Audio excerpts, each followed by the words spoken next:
India, सच सबसे पहले सबसे तेज।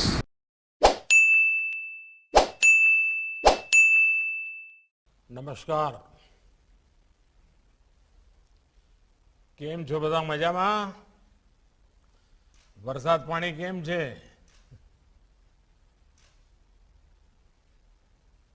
कार्यक्रम में हमारे साथ उपस्थित गुजरात के मुख्यमंत्री श्रीमान विजय भाई रूपाणी जी, उप मुख्यमंत्री श्री नितिन भाई, केंद्र में मंत्रिपरिषद के मेरे साथी श्री पुरुषोत्तम रूपाला जी, श्री मनसुख भाई मांडविया जी, बहन अनुप्रिया पटेल जी, लोकसभा में संसद में मेरे साथी और गुजरात प्रदेश भारतीय जनता पार्टी के अध्यक्ष श्रीमान CR पाटिल जी, गुजरात सरकार के सभी मंत्रीगण, यहां उपस्थित सभी सहयोगी सांसद साथी, गुजरात के विधायकगण, सरदार धाम के सभी ट्रस्टी, मेरे मित्र भाई श्री गागजी भाई, ट्रस्ट के सभी सम्मानित सदस्यगण, इस पवित्र कार्य को आगे बढ़ाने में अपने यहाँ योगदान देने वाले सभी साथी भाई और बहनों, किसी भी शुभ काम से पहले हमारे यहाँ गणेश पूजन की परंपरा है और सौभाग्य से सरदार धाम भवन का श्री गणेश ही गणेश पूजन के पवित्र त्योहार के अवसर पर हो रहा है। कल श्री गणेश चतुर्थी थी और अभी पूरा देश गणेशोत्सव मना रहा है। मैं आप सभी को गणेश चतुर्थी की और गणेशोत्सव की हार्दिक बधाई देता हूं। आज ऋषि पंचमी भी है। भारत तो ऋषि परंपरा का देश है। ऋषियों के ज्ञान, विज्ञान और दर्शन से हमारी पहचान रही है। हम उस विरासत को आगे बढ़ाएं। हमारे वैज्ञानिक, हमारे चिंतक पूरी मानवता का मार्गदर्शन करें। इसी भावना में हम पले बढ़े हैं। इसी भावना के साथ ऋषि पंचमी की भी आपको हार्दिक शुभकामनाएं। ऋषि मुनियों की परंपरा हमें बेहतर मनुष्य बनने की ऊर्जा देती है।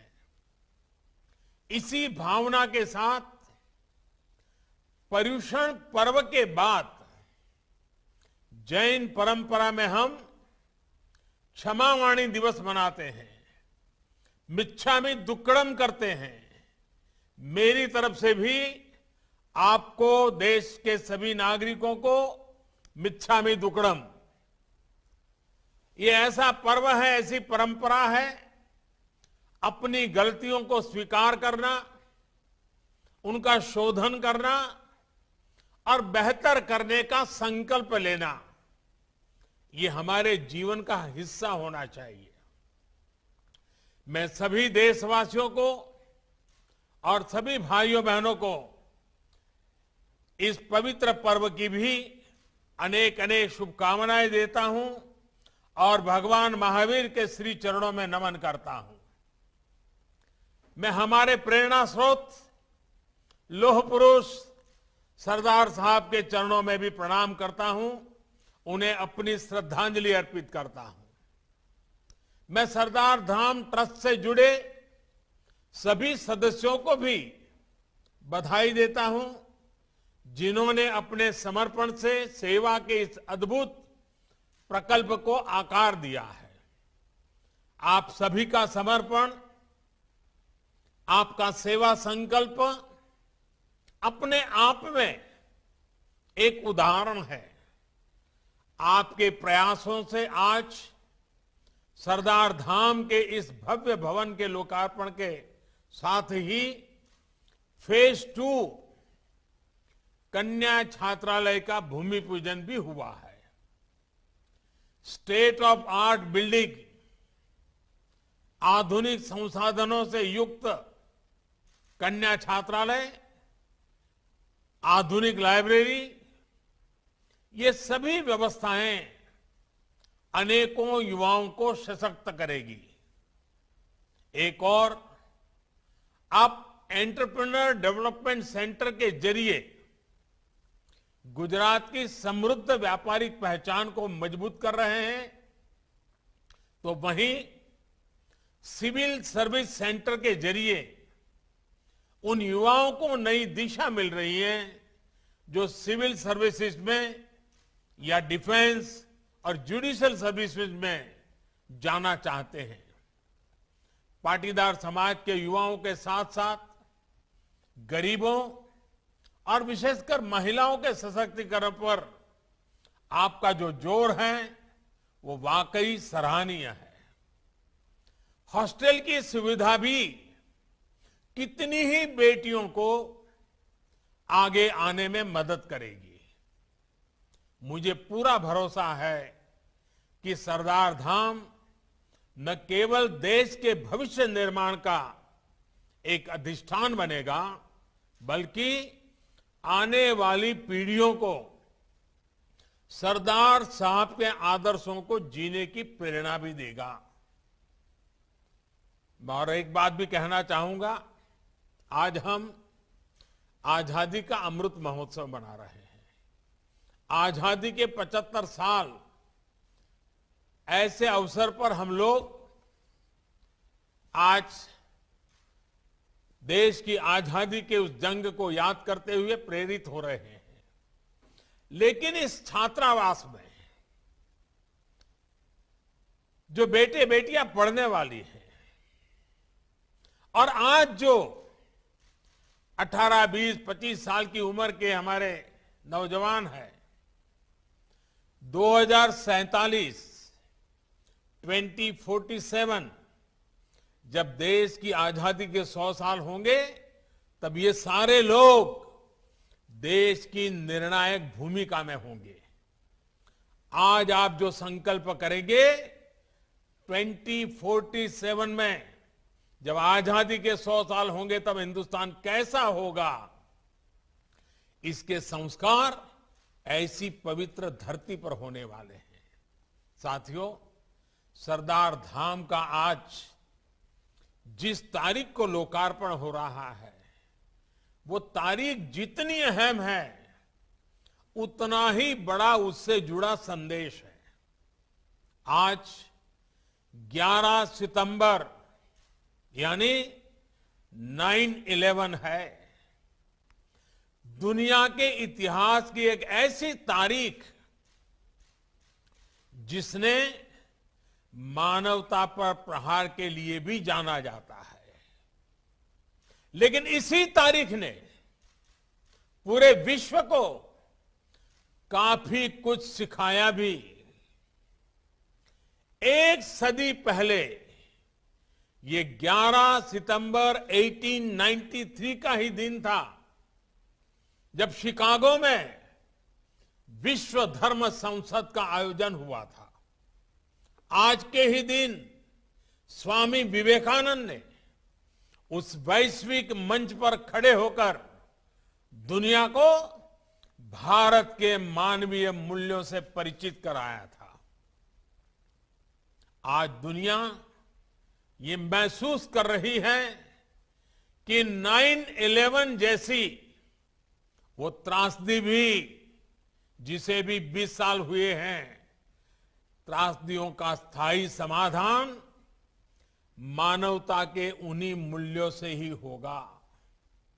एक और, हमें इन आतंकी घटनाओं के सबक को याद रखना होगा, तो साथ ही मानवीय मूल्यों के लिए पूरी आस्था के साथ प्रयास भी करते रहना होगा। साथियों, आज 11 सितंबर को एक और बड़ा अवसर है। आज भारत के महान विद्वान, दार्शनिक और स्वातंत्र सेनानी सुब्रमण्यम भारती जी की 100वीं पुण्यतिथि है। सरदार साहब जिस एक भारत श्रेष्ठ भारत का विजन लेकर चलते थे, वही दर्शन महाकवि भारती की तमिल लेखनी में पूरी दिव्यता से निखरता रहा है। जब वो कहते थे कि हिमालय हमारा है, तमिलनाडु में रहते थे, और सोच कैसी, और वो कहते थे हिमालय हमारा है।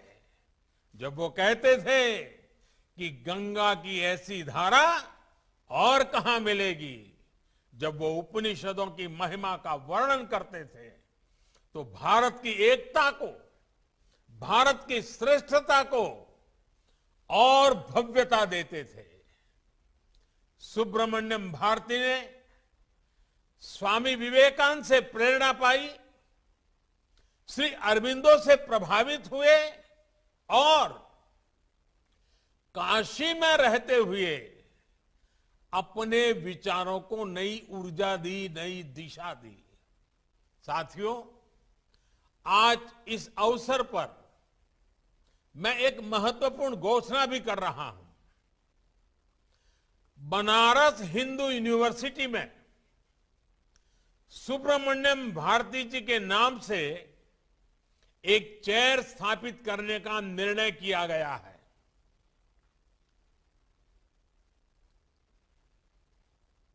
तमिल स्टडीज, तमिल भाषा समृद्ध भाषा है, विश्व की सबसे पुरातन भाषा है, और हम सभी हिंदुस्तानियों के लिए गर्व की बात है।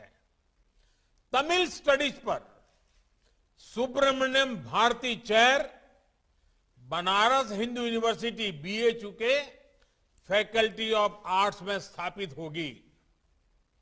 ये विद्यार्थियों को, रिसर्च फेलोज को उस भव्य भारत के निर्माण में जुटे रहने की निरंतर प्रेरणा देगी, जिसका सपना भारती जी ने देखा था।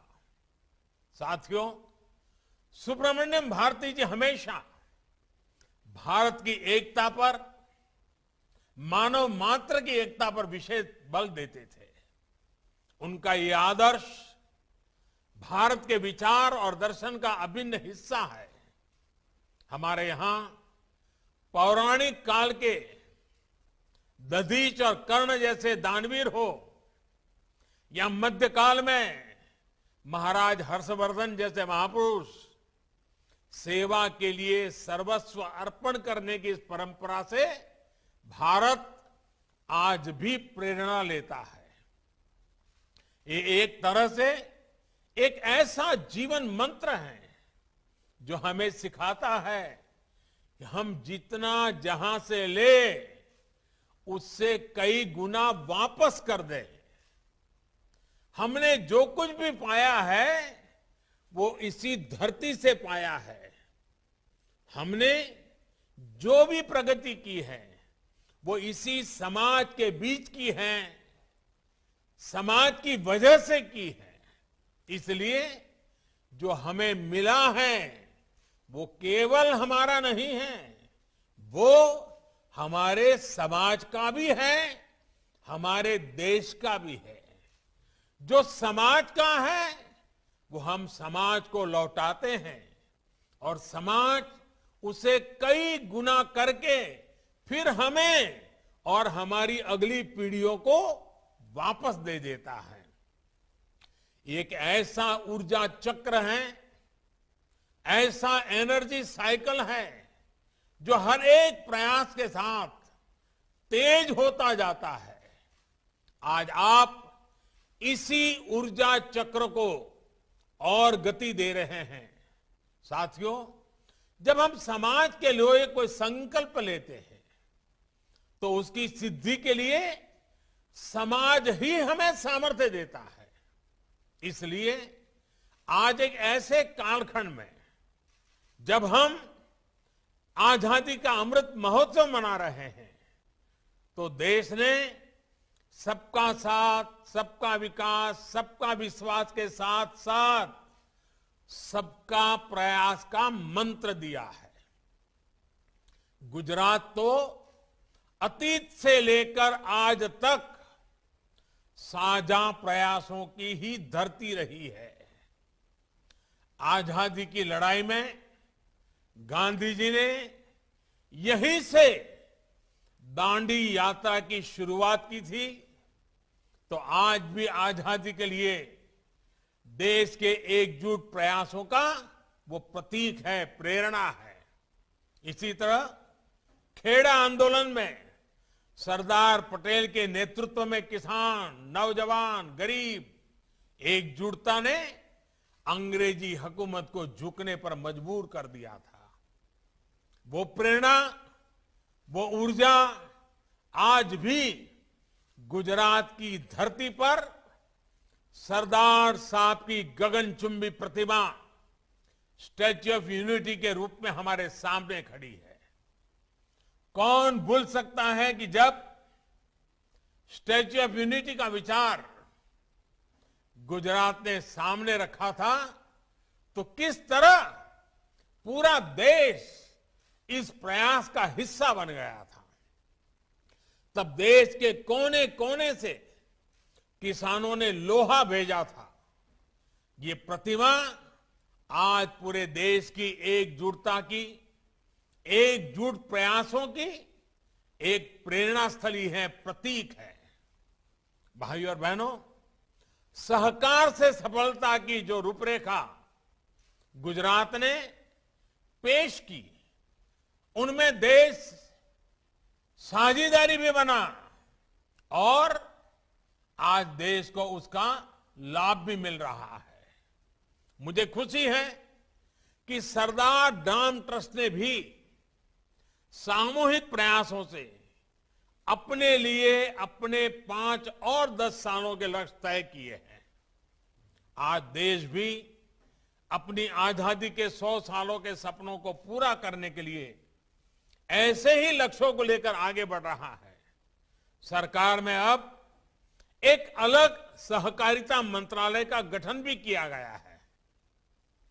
किसानों, नौजवानों को सहकार की शक्ति का पूरा पूरा लाभ मिल सके, इसके लिए जरूरी कदम उठाए जा रहे हैं।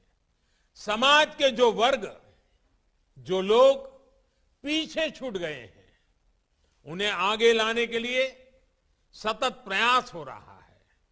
आज एक और दलितों, पिछड़ों के अधिकारों के लिए जिम्मेवारी के साथ अनेक काम हो रहे हैं, तो वहीं आर्थिक आधार पर पिछड़ गए सवर्ण समाज के लोगों को भी 10% आरक्षण दिया गया है। इन नीतियों का ही परिणाम है कि आज समाज में एक नया आत्मविश्वास पैदा हो रहा है। साथियों, हमारे यहां कहा जाता है, सत विद्या यदि का चिंता वरा कोदर पूर्ण, अर्थात जिसके पास विद्या है, ज्ञान और कौशल है, उसे अपनी आजीविका के लिए, जीवन की प्रगति के लिए चिंता नहीं करनी पड़ती। सक्षम व्यक्ति अपनी प्रगति के लिए खुद ही रास्ते बनाता है। मुझे खुशी है कि सरदार डाम ट्रस्ट द्वारा शिक्षा और कौशल पर बहुत जोर दिया जा रहा है। हमारी नई राष्ट्रीय शिक्षा नीति का भी इस बात पर विशेष फोकस है कि हमारी शिक्षा कौशल बढ़ाने वाली होनी चाहिए। भविष्य में मार्केट में कैसी स्किल की डिमांड होगी, फ्यूचर वर्ल्ड में लीड करने के लिए हमारे युवाओं को क्या कुछ चाहिए होगा, राष्ट्रीय शिक्षा नीति स्टूडेंट्स को शुरुआत से ही इन ग्लोबल रियलिटीज के लिए तैयार करेगी। आज स्किल इंडिया मिशन भी देश की बड़ी प्राथमिकता है। इस मिशन के तहत लाखों युवाओं को अलग अलग स्किल सीखने का अवसर मिला है। वो आत्मनिर्भर बन रहे हैं। नेशनल अप्रेंटिसशिप प्रमोशन स्कीम के तहत युवाओं को पढ़ाई के साथ साथ स्किल डेवलपमेंट का अवसर भी मिल रहा है और उनकी आमदनी भी हो रही है। मानव कल्याण योजना और ऐसी ही दूसरी अनेकों योजनाओं के जरिए गुजरात खुद भी इस दिशा में तेजी से प्रयास कर रहा है और इसके लिए मैं गुजरात सरकार को बहुत बहुत बधाई भी देता हूं। कई सालों के लगातार प्रयासों का परिणाम है कि गुजरात में आज जहां एक और स्कूल ड्रॉप आउट रेट 1% से भी कम हो गया है, वहीं अलग अलग योजनाओं में लाखों युवाओं को स्किल डेवलपमेंट के जरिए नया भविष्य मिल रहा है। गुजरात के युवाओं में एंटरप्रेन्योरशिप तो स्वाभाविक ही होती है। स्टार्टअप इंडिया जैसे अभियान से आज गुजरात के युवाओं की इस प्रतिभा को एक नया इकोसिस्टम मिल रहा है। मुझे बताया गया है कि सरदार धाम ट्रस्ट भी हमारे युवाओं को ग्लोबल बिजनेस से जोड़ने के लिए कई प्रयास कर रहा है। वाइब्रेंट गुजरात समिट के जरिए जो शुरुआत कभी गुजरात ने की थी, ग्लोबल पाटीदार बिजनेस समिट उन लक्ष्यों को आगे बढ़ाएगी। पाटीदार समाज की तो पहचान ही रही है। ये जहां कहीं भी जाते हैं वहां के व्यापार को नई पहचान दे देते हैं। आपका ये हुनर अब गुजरात और देश में ही नहीं, पूरी दुनिया में पहचाना जाने लगा है। लेकिन पाटीदार समाज की एक और भी बड़ी खूबी है, ये कहीं भी रहे भारत का हित आपके लिए सर्वोपरि रहता है। आपने देश की आर्थिक उन्नति में जो योगदान दिया है वो अद्भुत है और प्रेरणादायी भी है। साथियों, कठिन से कठिन समय हो, जब अपने कर्तव्य को समझते हुए पूरे विश्वास के साथ काम किया जाए तो परिणाम भी मिलते ही हैं। कोरोना की महामारी आई, पूरी दुनिया की अर्थव्यवस्था पर आंच आई, भारत पर भी इसका काफी असर हुआ आया, लेकिन हमारी अर्थव्यवस्था महामारी के कारण जितना ठहरी थी उससे ज्यादा स्पीड से रिकवर कर रही है। जब बड़ी बड़ी इकोनॉमीज डिफेंस में थी तब हम रिफॉर्म्स कर रहे थे। जब ग्लोबल सप्लाई चेन्स डिसरप्ट हो रही थी तो हमने नए हालातों को भारत के पक्ष में मोड़ने के लिए पीएलआई स्कीम शुरू की। अभी पीएलआई स्कीम को टेक्सटाइल सेक्टर के लिए बढ़ाने का फैसला भी लिया गया है। इसका बहुत बड़ा लाभ देश के टेक्सटाइल सेक्टर को, सूरत जैसे शहरों को होगा। साथियों, 21वीं सदी में भारत के पास अवसरों की कमी नहीं है। हमें खुद को ग्लोबल लीडर के रूप में देखना है, अपना सर्वश्रेष्ठ देना है और सर्वश्रेष्ठ करना भी है। मुझे पूरा भरोसा है कि देश की प्रगति में गुजरात का जो योगदान रहा है उसे हम अब और सशक्त रूप में सामने लाएंगे। हमारे प्रयास न केवल हमारे समाज को नई ऊंचाई देंगे बल्कि देश को भी विकास की बुलंदी पर लेकर जाएंगे। इन्हीं शुभकामनाओं के साथ आप सभी का एक बार फिर बहुत बहुत धन्यवाद। आप सबने खूब खूब शुभकामनाओं। अब जो